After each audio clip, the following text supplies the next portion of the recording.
Hallelujah. Start lang po ako ng timer. Yan. Isang magandang hapon, mga kapatid. Parang walang energy, ano? Kailangan ba bumaba muna tayo tapos umakit ulit para mabuhayin yung dugo? Magandang hapon, mga kapatid. Isn't it a lovely day, a wonderful day to praise God? Hallelujah. Ngayon nga mga kapatid, gaya ng nabanggit ng ating MC, tatalakayin muli natin yung theme natin for this month, which is Love is a Covenant. But before we go to the message for today that comes from the Lord, gusto ko po na tayo muna yumuko at tayo po'y manalangin sa ating Diyos na buhay. O mapagpala naming Ama, Diyos na dakila, Diyos na nasa kahit taas-taasan, purihin ka at sambahin ka sa iyong kadakilaan. Lord, sa hapong ito, gabayan mo po kami as we again study your word, and like you said, huwag mo pong hayaan na ang puso ng bawat isa sa amin ay maging matigas sa iyong mga salita, bagkos ito po ay tumanim sa aming mga puso at ito po ay later on mamunga sa amin pong mga kanya-kanyang buhay. Alam namin, Lord God, na we are being loved by you. You made covenants at talagang pinatunayan mo kung gaano ka katapat sa amin, sa iyong pagmamahal at sa iyong biyaya. Ngunit sa kabila ng lahat, narito kami, patuloy kami, Lord God, na binibigo ka, pero hindi hadlang yon upang kalimutan mo kami at pabayaan na lang. Maraming salamat, Lord God, dahil isa kang Diyos na nag-uumapaw ang pagmamahal at walang kahit anong bagay, Lord God, ang makakapag-separate sa amin sa pagmamahal na meron ka. Sa hapong ito, we celebrate your goodness, we celebrate your mercy, we celebrate your grace, Lord God, and we celebrate your love that endures forever. Lord God, sa hapong ito, wag mo pong hayaan, Lord God, na ang amin pong mga maririnig na iyong salita ay lumampas lamang sa amin pong mga puso at isipan, kundi, Lord God, ito po ay talagang tumanim. At sa araw-araw, Lord God, ito pong aming maging standard, Lord God, ng amin pong pamumuhay. Maraming salamat po dahil hanggang sa ngayon, buhay kami at ligtas, Lord God. At merong pagkakataon, Lord God, na again, makapakinggan ang iyong mga salita. At gayon din naman, Lord, pinapanalangin po namin ang kaligtasan, Lord God, sa pagpunta rito ng aming pong mga kapatid na wala pa. Pag-ingatan niyo po sila, patuloy mo po silang gabayan, Lord God, at makarating po sila ng ligtas sa hapong ito, dito sa bahay-sambahan mo. At tinataas ka namin, Lord God, pinupuri ka namin at sinasamba. Ibibigay namin sa lahat ng kapurihan, pagdakila at karangalan. Walang iba, pangalan lamang ng aming Panginoon at Hari, Hesus Kristo. Sambahin ka, O Diyos. Amen. Amen and amen. Isang malakas at buhay na palakpak para sa ating Panginoon, mga kapatid. Sa hapong ito, kanina pa lang sa mga awitan, talagang sobrang nakaka-bless. I can't help but cry. Bakit? Kasi I remember the goodness of God.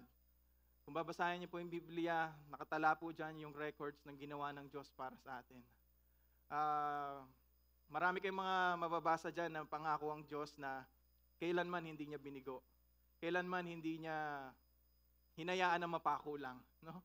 At purihin ang Diyos kasi kahit na minsan tayo yung sablay, o hindi pala minsan, all the time tayo yung sablay. At kahit na minsan, alam ng Diyos na hindi natin kayang i-fulfill yung ating part, ginagawa pa rin niya yung kanyang part. Kaya nga yung Diyos kung magmahal, sabi niya, unconditional. Kaya kung nung gumawa siya ng mga covenants sa atin, meron din doon mga covenants na unconditional. Ibig sabihin, kahit wala tayong gawin, talagang gagawin yun ng Diyos. Bakit? Kasi yun na talaga mismo yung plano niya. But again, our topic for today is a new covenant. And it is found in Jeremiah 31 to 34, specifically sa 33 and 34. Ayan. Wait. Yun. Wala po sa likod. So, again, this is our topic, a new covenant, which is found in Jeremiah 31 to 34. Let's read this. The days are coming, declares the Lord, when I will make a new covenant with the people of Israel and with the people of Judah. Yan.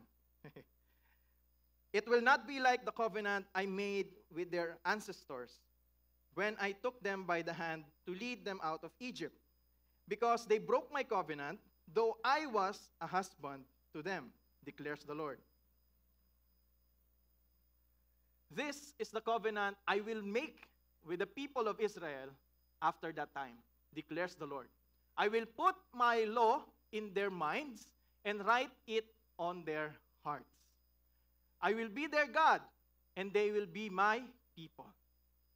No longer will they teach their neighbor or say to one another, know the Lord, because they will all know me, from the least of them to the greatest, declares the Lord.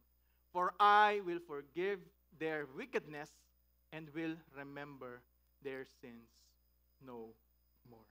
Alam natin mga kapatid, that even at the beginning, man becomes separated from God because of sin. At nung mga nakaraang mga preachings, kung napapakinggan natin, talagang tinalakay doon na yung sin na tinutukoy doon is rebellion against God.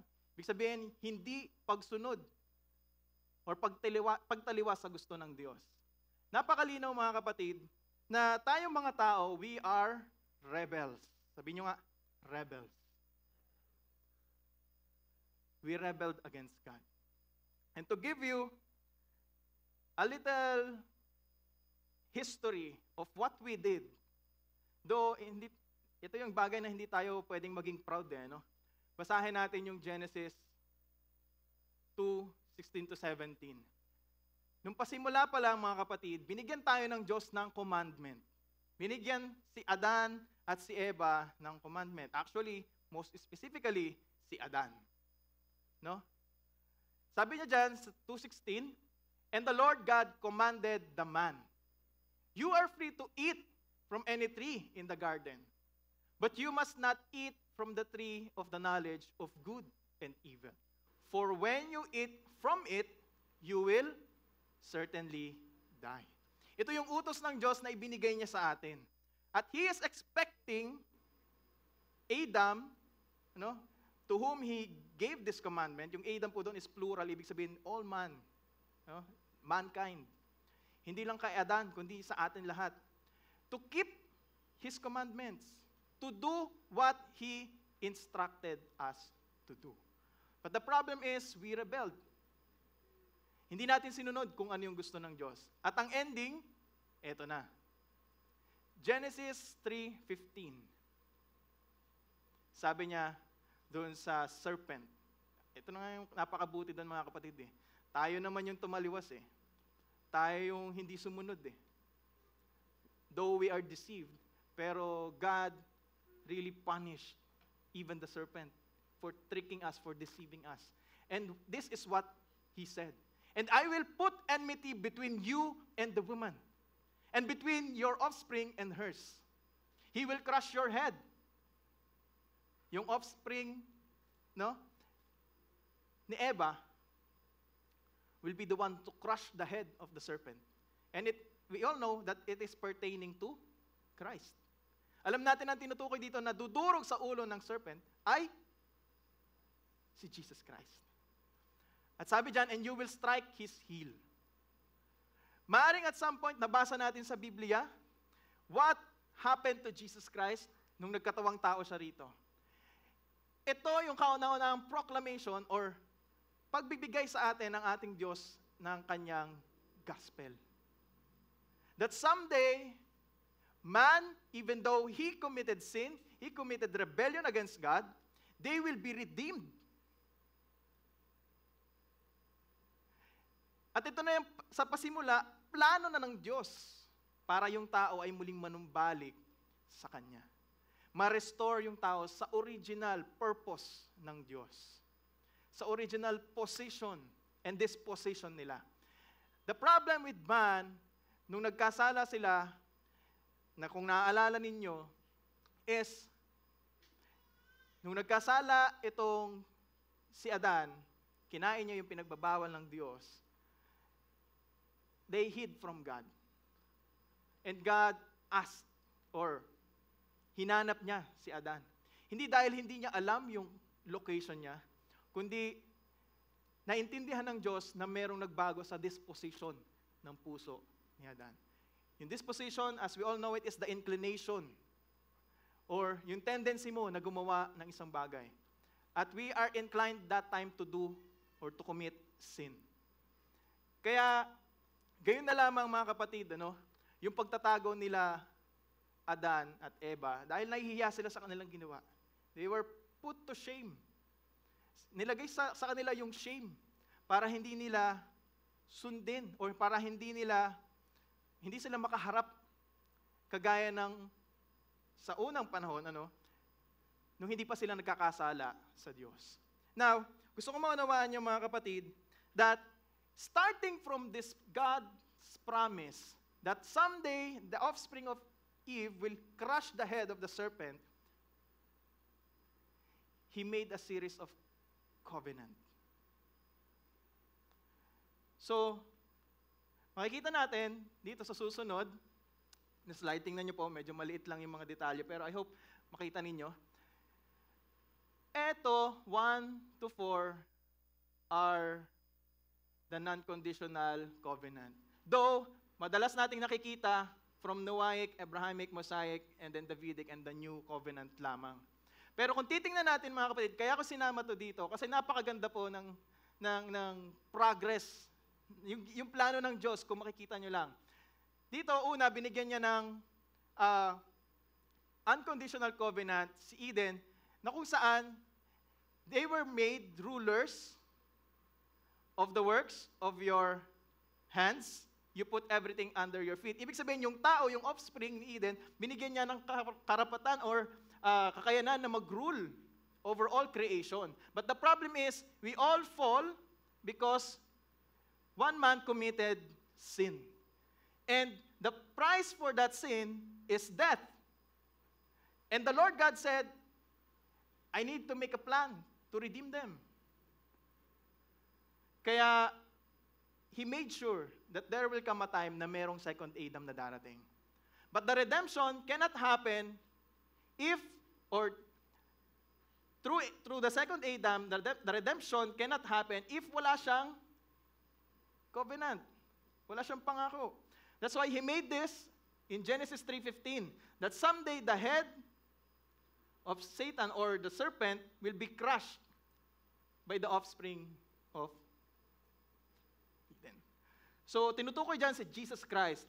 Though, at some point, man continued to sin.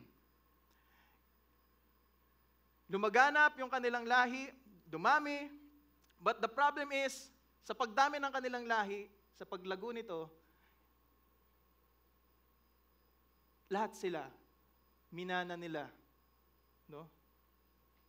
yung disposition, yung tendency to commit sin.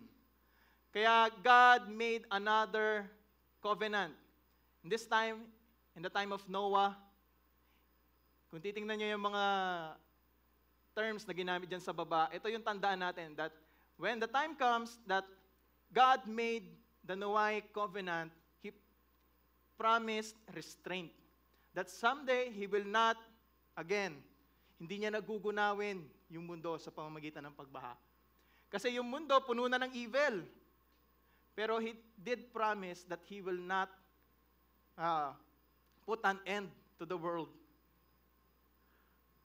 Instead, He practiced restraints. Kaya magtataka kayo bakit nga ba pag umuulan, merong rainbow? After umulan, saka nagkaka-rainbow. And this is parang, ito yung pangako ng Diyos, na hanggat nakakakita kayo ng rainbow, hindi gugunawin ng Diyos yung mundo sa pamamagitan ng pagbaha. Sabi nila, pag nakita mo daw yung dulo ng rainbow, meron ka daw makikitang treasure. Actually, mga kapatid, pag nakita mo yung rainbow, it is the glory of God that should be proclaimed. Amen po ba? Kaya every time makakita kayo ng rainbow, given na sa inyo na ma-amaze talaga kayo. Bakit? Kasi at some point, nilagay ng Diyos sa puso natin na kapag makakita tayo ng isang bagay na maganda, alam natin na siya yung gumawa niyan.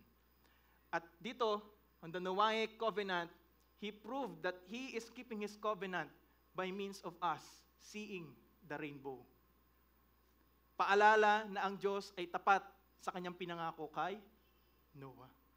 Napakaganda mga kapatid na tingnan natin that even during that time, all people should be gone. But the household of Noah was preserved by God, together with the animals. And although that is what God has done, He has given us another chance, still people, during the time of the Tower of Babel, marami pa rin sa kanila naghahangad to, di ba? Gumawa sila ng isang malaking kalokohan na naman. Isang malaking pagkakamali na naman sa harapan ng Diyos. They made the Tower of Babel, and ang ending, mga kapatid, they were scattered.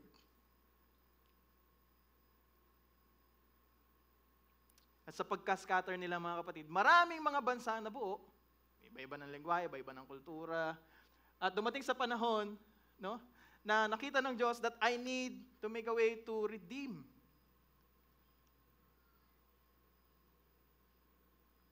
the people back to me. And this time, He made the covenant to Abraham.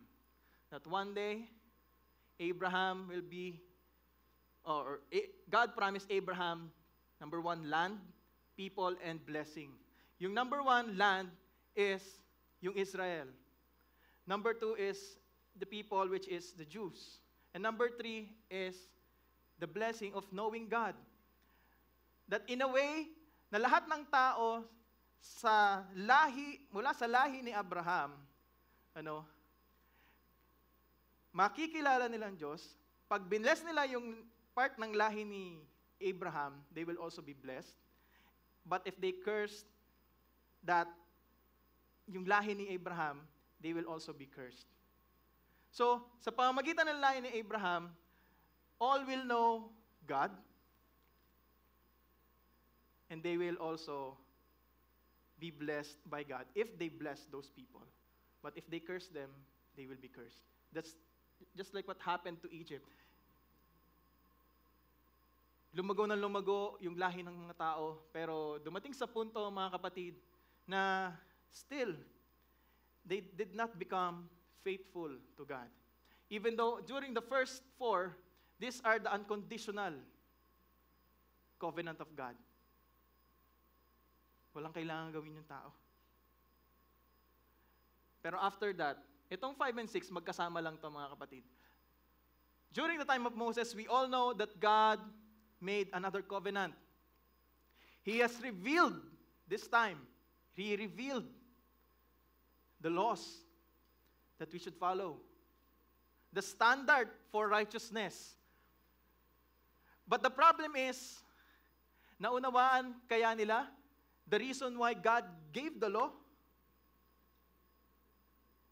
Naalala ko, na-discuss ko na to before, na nung binigay ng Diyos yung law, we all know that the law is good. And we understood that man is not. The law is good. God meant or gave us the law for something good. The secret behind this is God gave us the law for sin to be exposed, to be revealed, and for sin to be condemned. Not you, kundi para makita mo na yung kasalanan ay walang puwang sa Diyos.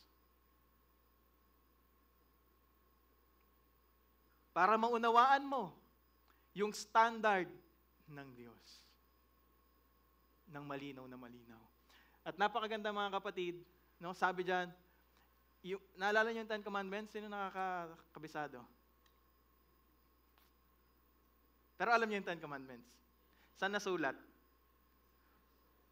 Tablet. Hindi tablet na ganito Stone tablet. Pero there's a reason behind why God inscribed it in stone tablet to preserve it para makita ng pangmatagalan yun. Ibig sabihin, yun talaga yun. Hindi na mababago. No? Now, mga kapatid, sabi ng ating Panginoong Diyos, dito tayo magkakaroon ng focus sa Mosaic Covenant. Because we all know that after we knew the laws or the standard of God in terms of righteousness, dito natin nakita na talagang wala ni isa sa atin ang kayang makasunod.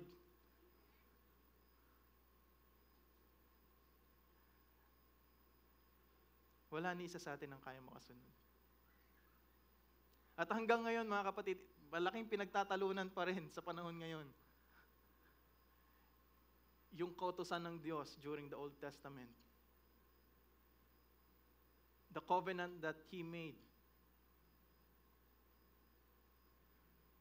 pertaining to the standards of righteousness. Marami pa rin sa atin, pinipilit natin na gawin lahat to. Amen po ba? Na hindi natin to ma-violate.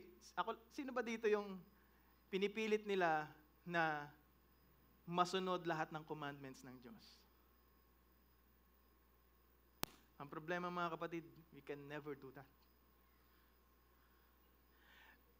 Paano mo masusunod yung commandment ng Diyos? Kanina nga nagtanong ako kung sinong nakakaalala, sinong nakakabisado ng commandments na. Kahit 10 commandments, walang nagtaas. How can you obey something that you don't even remember? Or something you don't even know? Kaya nga yung Diyos, He's so gracious. Amen po ba? Do you agree that the Lord is so gracious?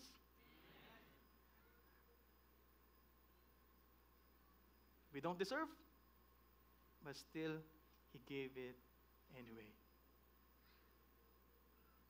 We all violated God's law. We all, at some point, disappointed God. But the good thing is this. Sabi niya dun sa kanyang mga salita, that He will make a new covenant to His people. Sabi niya, this is the covenant that I will make with the people of Israel during that time, or after that time, declares the Lord. I will put my law in their minds and write it on their hearts, which gives us to this. Sabi ng Diyos, I will put my law in their inward parts and write it in their hearts. Alam niyo po ba kung bakit? Bakit sinabi ng Diyos na yung kanyang mga laws ay talagang iuukit niya, isusulat niya sa ating mga puso? Kasi before, we understood that law is an external factor on why we should not and we should do things. In short, this is an external driving force.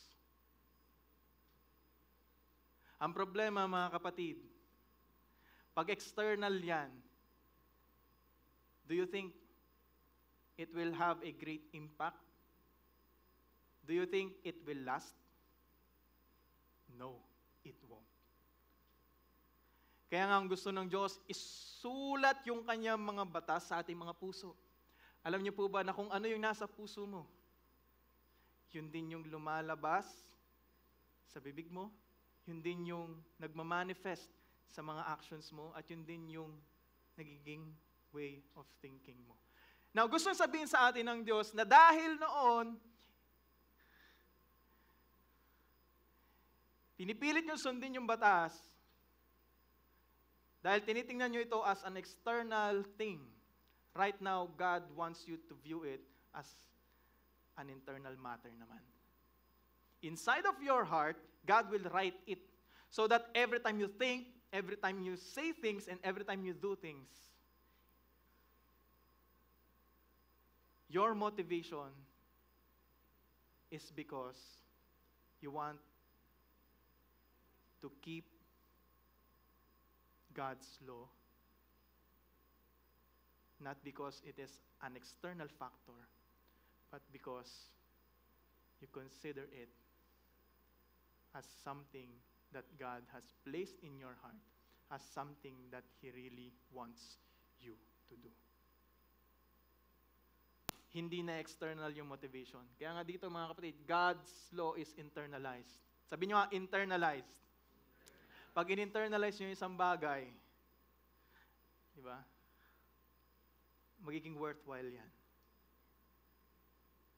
Kaya yung paglilingkod natin sa Diyos, yung pagsunod natin sa Diyos, pag yan nagmumula talaga sa puso, kahit sabihin pa ng ibang tao, kahit anong problema pa yung dumating sa buhay mo, you will still follow it. You will still do it. Napakaganda mga kapatid na makita natin God's blessing when He said these words. God's law will be a part of believers' very beings, guiding their lives and actions. And this is what God undertakes to do in the power of His divine life and operation. To breathe the very spirit of His law into and through our whole inward being. At Sinai, the tablets of the covenant, with the law written to them, were of stone, which is a lasting substance. It's as if, mga kapatid, na yung stone na pinagsulatan nung salita ng Diyos ay nilalagay ng Diyos sa loob natin, sa ating mga puso. At kung paanong yung stone ay magtatagal throughout the ages, it will also happen with our hearts. Once it was written, once God's law is written inside of your heart. Gusto nyo ba na isulat ng Diyos yung kanyang law sa inyong mga puso? Para hindi na kayo mahirapang sundin? Hindi nyo na siya susundin kundi gagawin. Yung sundin, merong nagsasabi sa inyo na gawin nyo outside. Pero yung gagawin, internal yung pinagmumulan ng motivation. Gusto niyo po ba yon? Gusto niyo po ba na every time, hindi na kayo magdalawang isip kung susundin niyo ba yung salita ng Diyos?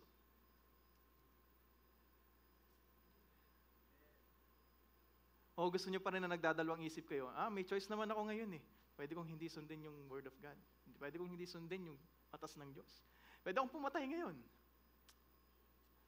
Imagine kung yun yung sasabihin ko dito sa unahan. Pwede ko kayong patayin ngayon. Katakot. Diba? Pero once God writes all His laws into our hearts, you will never do that. You won't even say that or even think of that. Palakpakan natin ang ating Diyos na buhay, mga kapatid. Now, when the old covenant with the law, graven on stone, had done its work in the discovering and condemning of sin, dito mga kapatid, hinighlight ng Diyos, the law is good, but sin is not. And because man sinned, man is also not good. Kaya there is something wrong. There is something that needs to be fixed. Kaya nga napakaganda ng plano ng Diyos that He will redeem man. He will put an end to the root cause of everything. Now, this is the time that we need to reflect, mga kapatid, that we all know the reason why we don't keep our end or our part of the covenant with God is because we don't have the right standing ng ating mga puso. Yung estado ng ating mga puso ay corrupted. That is because of sin. And that is why we don't keep our end of the promise. Amen po ba? There's something really wrong with our heart. Kaya nga gusto ng Diyos, bigyan tayo ng panibagong puso. At mamaya, talakayin natin yan. Now, let's proceed to the next one. Sabi dyan, I will be their God and they shall be my people. In God's relationship with His people is highlighted. This is the theme of this part of the passage. And the blessing is that believers will experience an intimate relationship with God where He is actively involved in their lives. Ibig sabihin, tayong mga tao, mga kapatid, pakinggan niyo po ito, hindi lang natin malalaman na yung Diyos ay existing. Ang gusto ng Diyos, malaman natin na siya ay existing sa pasimula, initially, and then later on, as we go with our journey with Him, we have this fellowship with Him, and every time we experience Him. Yung gusto ng Diyos na pagkakilala mo sa Kanya is not just intellectual, but also experiential. Gusto ng Diyos na hindi mo lang siya makilala sa Kanyang pangalan, kundi gusto niya na maranasan mo rin siya every day of your life. Every moment of your life. Every single time. Amen. Maganda po ba yan, mga kapatid? Napakabuti ba ng Diyos sa bawat isa sa atin? Amen. Hallelujah. Let's go on to the third. They shall all know me, from the least of them unto the greatest of them. Sa paunang part niyan, meron dyan sinabi na no longer will they teach their neighbor or say to one another, know the Lord. Hindi ka na kailangan mag-compensate, oy, kilalanin mo yung Diyos. Automatically, they will know God. Bakit? Kasi they will experience God. And personal knowledge of God, the blessing behind it is that an individual and personal understanding of God that transcends mere intellectual acknowledgement. No? Tingnan natin, mga kapatid. Nung pinanganak kayo, have you ever heard of Jesus Christ? Narinig nyo na ba yung pangalang Jesus Christ? Napakinggan nyo na ba na siya ay Diyos? Naalala niyo ba ng mga bata kayo? Tinuturuan ba kayo ng mga magulang ninyo na, Panginoon natin ay si Jesu Cristo. Si Jesus Christ yung ating Lord. Naalala niyo? Maaring noon, ang pagkakilala natin sa Kanya is yung pagkakilala or pag-introduce sa atin ng ibang tao. But this time, it will be different. God will reveal Himself to you. To the point na hindi na kailangan kumbinsihin ka pa ng ibang tao na totoo ang Diyos at dapat mo siyang kilalanin. Kundi ikaw mismo magkakaroon ka ng eagerness and desire to know God more and to explore everything about Him. To know and discover everything about Him. Kaya hindi ako nagtataka, talagang darating yung panahon na lahat ng tao, they will know who God is. And they will not just know, but they will experience who God is. Because that is what He says. Yun yung pangako ng Diyos. That someday, hindi mo na kailangan sabihin. Kilalanin mo yung Diyos. Hindi mo na siya, every time i-introduce sa tao. There will come a time that all people will know Him. And all people will experience Him. Amen? Would you like to see that happen in the near future? Amen po ba, mga kapatid? Gusto niyo ba na lahat ng tao, kagaya ng nangyari sa inyo nung nakilala niyo yung Diyos, ganun din yung mangyari sa kanila? Kung paano kayong binago ng Diyos, ganun din sila baguhin ng Diyos. Kung paano kayo minahal ng Diyos, ganun din sila mahalin ng Diyos. What a sight to see. I really hope and pray that lahat tayo, masaksihan natin yung araw na yon. That all people in the world will bow down to our God. We'll praise Him, we'll worship Him. What a sight to see. Napakaganda na makita natin yung ganong klaseng pangyayari.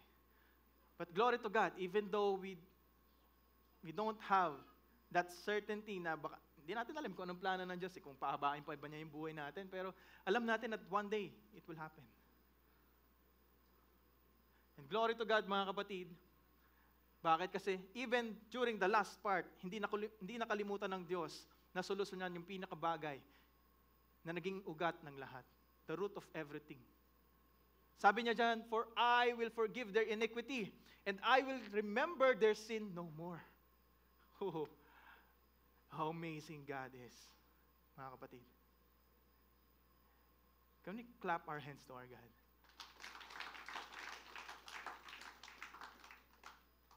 He did not just make us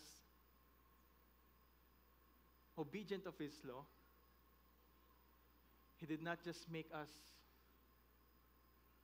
understood what it needs or what it means to have a God like Him and we become His people. And we have this personal knowledge of Him, an experiential knowledge, but He also forgave us and cleansed us from the very thing that corrupts us. Sa pinakabagay na problema ng tao, binigyan pa rin niya tayo ng solusyon. Ginawan pa rin niya ng pangako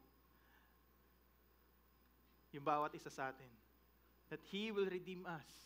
Now, forgiveness and cleansing. The blessing behind this is that assurance of complete forgiveness that cleanses individuals from past iniquities, allowing a fresh start in their relationship with God. And I will say to you, mga kapatid,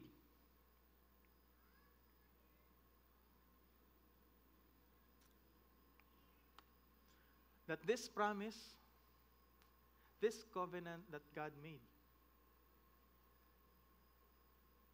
is God's new covenant to us. Supposedly for the people of Israel, but He included all of us. How gracious He is, how generous He is, and how loving our God really is. Tingnan niyo ito, mga kapatid. In the Old Covenant, the law was written on stone. But this time, God said, the law will be written in our hearts. In the Old Covenant, external compliance. But right now, God wants that internal transformation. And in the Old Covenant, limited understanding of who God is. Marahil, napakinggan mo lang sa ibang tao. But this time, He offered us something more. To have this personal relationship, to have fellowship with God. Maintindihan niyo sana to, mga kapatid. The difference between the two. And during that time, the Old Covenant, condemnation of sin. But this time, in the New Covenant, forgiveness and freedom from sin. Palakpakan natin ang ating Panginoon, mga kapatid. Now, from this, we knew God's temporary covenant. That someday, the glory of the law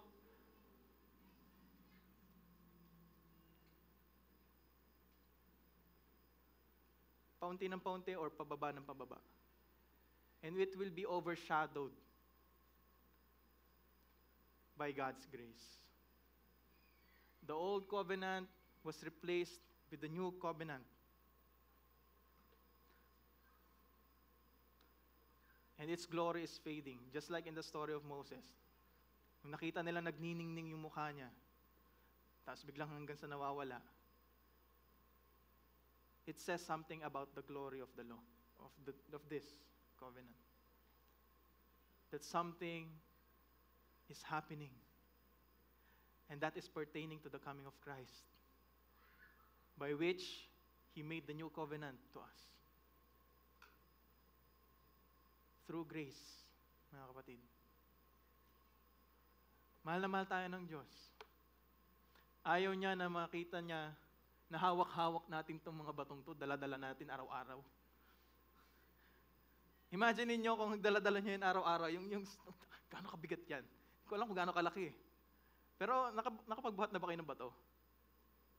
Mabigat talaga to, ano? Pero imagine niyo, araw-araw dala-dala niyo yan. Tapos araw-araw niyo binabasa,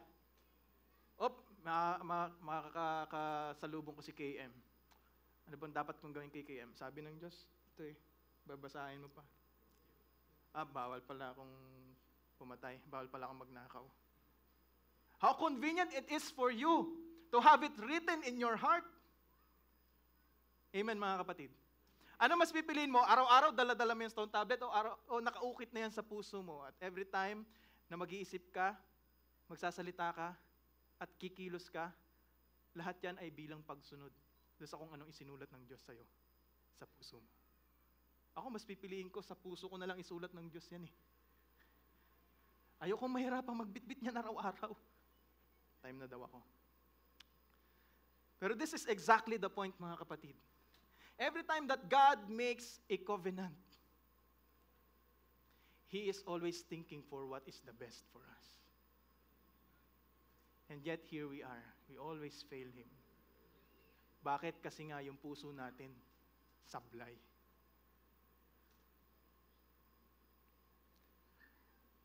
Kaya lagi natin natatanong possible ba talaga na makip natin yung part natin dun sa covenant? Possible ba talaga na yung promises ni Lord sa kanyang mga covenant ay maklaim natin? Pero if this somehow is your question in your mind and in your heart, mali ka ng tanong na tinatanong. You're asking the wrong questions. Instead, you should be asking. Basahin nyo nga, mga kapatid. Is it possible for God to do what He promised? What do you think is the answer? Posible ba para sa Diyos na gawin lahat ng kanyang pinangako? Yes. Tapat ba siya? Yes. That is the question that you should be asking. Do not focus on what you can do. Focus on what God can do. Amen. Palakpakan natin ang ating Panginoon. Now, dito po ako magtatapos, mga kapatid. In Ezekiel 36:26-27, and I will give you a new heart, and a new spirit I will put within you. I will remove the heart of stone from your flesh and give you a heart of flesh. And I will put my spirit within you and cause you to walk in my statutes or commandments or commands and be careful to obey my rules. Gusto ng Diyos na yung kanyang batas ay maisulat sa iyong puso. Ayaw niya na araw-araw mamumuhay ka na yung puso mo kasing tigas ng bato.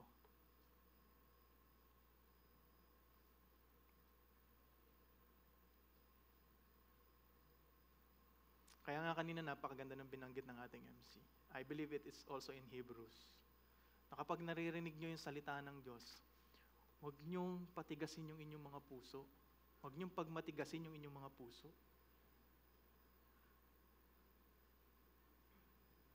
Hayaan niyo na tumanim sa puso ninyo yung salita ng Diyos. Hindi kayo talo pag tumanim yung salita ng Diyos sa puso ninyo. May bunga yan eh. May bunga yan. Again, mga kapatid, God does not want us to have this heart of stone. Ginamit lang natin kanina yung stone na hinugis puso para maunawaan ninyo na gusto ng Diyos, kagaya ng bato na yon, na kung isinulat ng Diyos yung kanyang salita doon, magtagal yun sa habang panahon. Ang ibig sabihin lang natin doon, kung binigyan ka ng puso ng Diyos na nakaukit dyan, yung salita niya, gusto niya na magtagal yan sa puso mo. Because this is what Adam failed to do.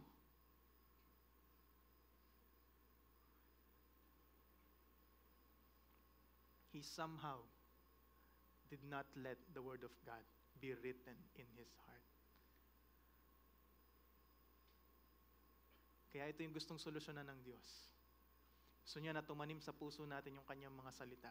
So that every time, kahit tuksuhin man tayo ng kung sino man na gumawa ng mga bagay na hindi na ayon sa kanyang salita, kaya nating pagtagumpayan. kaya nating iwasan. Gusto ng Diyos na ikaw ay mamuhay na merong gabay ng kanyang Espiritu.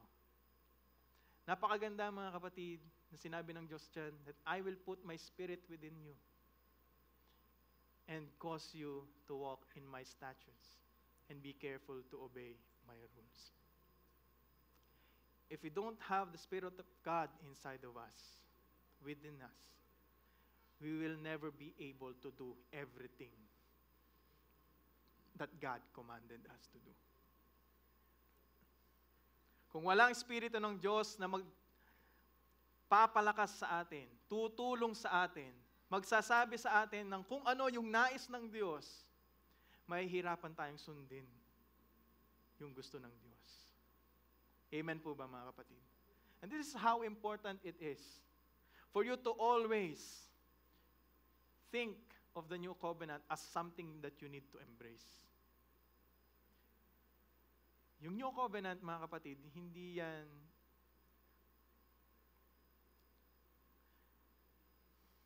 dapat di natin tinatanggihan yan. No?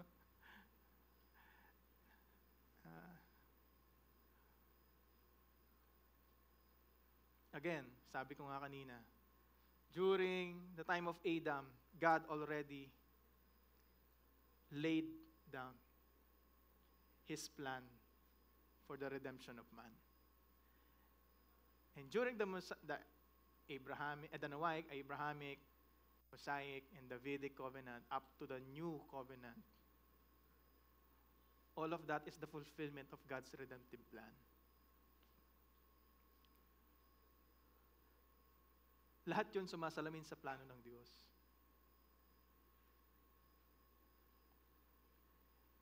Lahat yun parte na ng plano ng Diyos. And now, kung maunawaan nyo na kapag nagplano yung Diyos, it's the best, mas gugustuhin mo ba na sumalungat sa plano niya? O mas gugustuhin mong yakapin kung ano yung plano niya? Mahal tayo ng Diyos, amen. Mahal na mahal niya tayo. And He did not want us to live eternally in sin. He wants to redeem us because He wants us to understand what it feels to have a God that guides us, that rules over us, that loves us, than having no God at all. Kaya nga gusto ng Diyos na gawin niya tayong kanyang people, kanyang sambayanan. Gustong-gusto niya na tayong mapabilang sa kanyang pamilya. And this is God saying, I love you. And every time He makes a covenant, sinisigurado niya na yung pagmamahal niya para sa atin, yung palaging naha-highlight. Amen po ba? Pag mahal mo yung isang tao, ayaw mo na magkasala siya. Amen? Pag mahal mo yung isang tao, ayaw mo na mapahamak siya. Kaya gagawin mo lahat ng bagay para lamang iligtas siya at mapalagay siya sa mabuting kalagayan. Amen po ba? God loves us so much, mga kapatid. Palakpakan natin ang ating Panginoon. Now, this time, God gives us Jesus. The one who fulfilled the new covenant. The one whose blood cleanses us from our sins. What are you going to do if God gave you the best gift that you could ever have in the world? Anong gagawin mo? Ngayon na binigay sa'yo ng Diyos, yung pinakamagandang regalo na pwede mo matanggap sa buong mundo, sa buong buhay mo. Would you take it? Would you embrace it? Or would you still continue to deny Him, to avoid Him?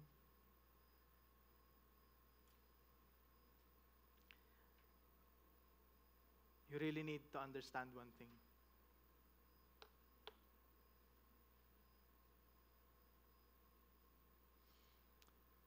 God loves us so much.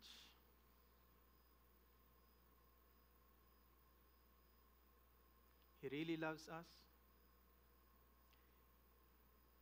He wants us to be part of His family. He doesn't need us, but He's inviting us. Gaano kasarap sa pakiramdam na kahit hindi ka naman parte ng isang pamilya, iniimbitahan ka sa lahat ng nangyayari sa kanilang tahanan. Lahat ng pagkain doon pwede mo kainin. Kung may TV doon pwede mong gamitin.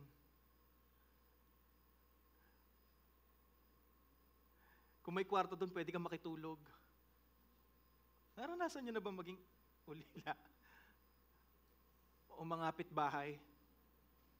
Masarap sa pakiramdam na feel mong welcome ka. And this is what God wants you to understand.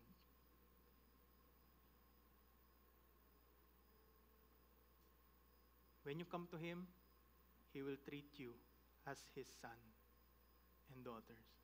As His own. Hindi ka iba. Kung paano niya ituring yung kanyang totoong anak, ganun ka rin niya ituturing. Kaya nga ganito kanya kamahal eh. Kasi ganito rin niya kamahal yung kanyang anak na si Yesu Cristo. At to the point that He died for all of you, for all of us. His love is so great.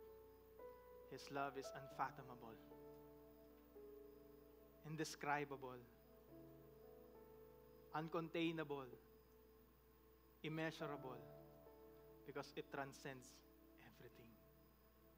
Purihin ang Diyos, mga kapatid. Sa hapong ito, gusto ko pong maramdaman ninyo.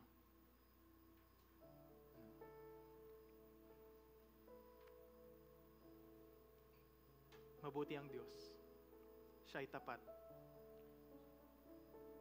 At mahal na mahal niya ang bawat isa sa atin. He gave us Jesus for us to know and understand fully the kind of love that He has for us. That while we are still sinners, He died for us. He cleanses us. He redeemed us. Kaya imposible, mga kapatid, na kapag naunawaan mo yung pagmamahal ng Diyos para sa iyo, you hide from Him. You run from Him. Mas gugustuhin mo na paglingkuran siya. Kaya nga ngayon, ang panalangin natin, mga kapatid, is that we need to pray for God to give us this kind of heart that is willing to serve Him, willing to obey what He wants to be done. In short, be a servant of God. Someone who takes His word seriously. Someone who obeys His word and live out everything that He says. The law that God wants to write in our heart is not the 10 Commandments, but it is the name of Jesus, who did everything that is written in the law perfectly, para hindi mo na kailangan sundin lahat, para lang maligtas ka, para lang mapabilang ka, kundi ginawa na to ni Hesus Kristo para sa iyo at para sa akin. Kaya ngayon, pipiliin mo sundin yung lahat ng sinasabi niya. It's not the reason, but it is the result. Amen po ba, mga kapatid? Tayo po tumayo. Hallelujah. Purihin ang Panginoon. Sa hapong ito, mga kapatid, tayo po yung muko. Tayo ay manalangin sa ating Diyos. O mapagpala naming Ama, Diyos na dakila sa lahat. Tunay na kahanga-hanga. Ang iyong kadakilaan, ang iyong katapatan, at ang iyong walang hanggang pagmamahal para sa amin. Maraming salamat, Lord God, dahil sa hapong ito, alam po namin na ikaw po ang siyang nagbibigay sa amin ng mensaheng ito. Nawa, Lord God, maunawaan po ng bawat isa ang iyong panawagan sa kanila to open up their hearts and let the law be written in their hearts. And most specifically, Jesus should be the one who reigns inside of our heart, who tells us everything that we need to do. It is through your Holy Spirit that we will be able to do everything that you have said in your word. And that because Christ is now the one inside of our heart, that we may be able to represent Him in every way, in every time possible, Lord God, to anyone that we meet. Alam namin, Lord God, na it is no longer us who has control of our life. It is no longer us who is living, Lord God, in this life that we have. But it is Christ who lives in us. And it is Christ who thinks, who says the things that we say, and the one who does what we do. Alam namin, Lord, na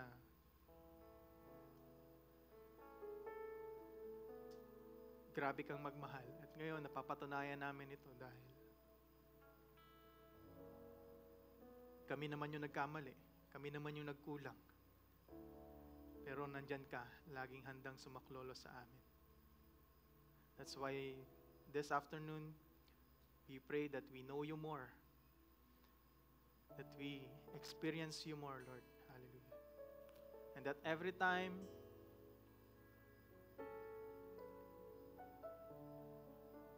we know and understand your ways even more. Lord, give us a heart that always prays, that we want to experience everything about you, and a heart that will always say that we need you more and more than yesterday, Lord, more than ever before, more than what our words can say, Lord God. We give you back all the glory, we give you all the honor, Lord God, we give you all the praise. In the mighty name of our Lord and King, Jesus Christ. Amen.